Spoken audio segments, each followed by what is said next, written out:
मुंड उपरे साधारण निर्वाचन किंतु ता पूर्वर ओडिशा रे राजनैतिक पाणीपाग सरगरम हेलानी। विशेषकर शंख शिविर अपेक्षा पद्म शिविर रे एहाकु नहीं पारा हाई अछि। कारण केन्द्रमंत्री धर्मेंद्र प्रधान ओडिशा रे थर लोकसभा निर्वाचन लड़िबा ग्रीन सिग्नाल दे सारिछंती। किंतु से केउ लोकसभा आसन निर्वाचन लड़िबे ताहा एबे भी सस्पेंस रही।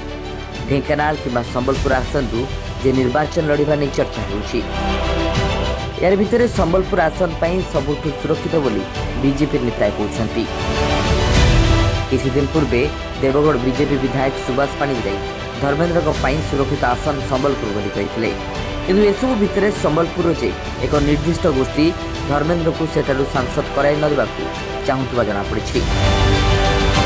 और से गोष्ठीर मंग कुआड़े धरिछंती स्थानीय विधायक तथा विरोधी दल नेता जयनारायण मिश्र। तेणु जयनारायण को निज रास्तार हटाइवा धर्मेंद्र दिल्ली लबी स्ट्रंग करने चर्चा होउछि। दलीय हाइकमांड को धर्मेंद्र जय टिकट काटिबा प्रस्ताव देथिबा सूत्रରୁ जଣା पड़िछि। जयनारायण मिश्र संबलपुर 4 थर विधायक अछंती। 2000 ରୁ 2014 जाए संबलपुर विधायक थिले। 2014 निर्वाचन में बीजेडी नेत्री राजेश्वरी पाणिग्राही तांको निर्वाचन हराइथिले। किंतु पुणी थे 2019 रे कमबैक कले जयनारायण। विधानसभा हेउ कि ग्राउंड रे जड़े एग्रेसिव लीडर भावे से खूब जनाशुना।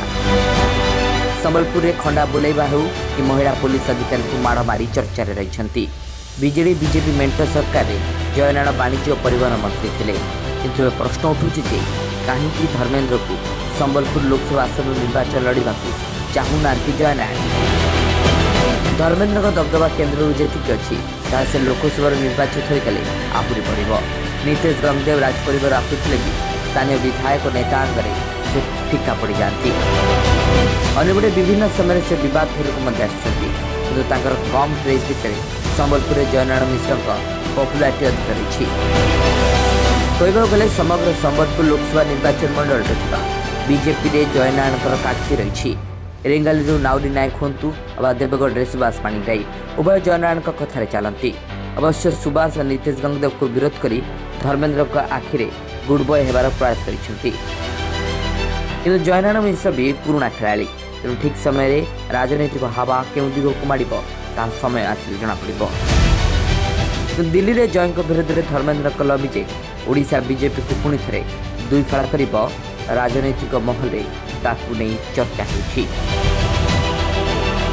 Report prism news.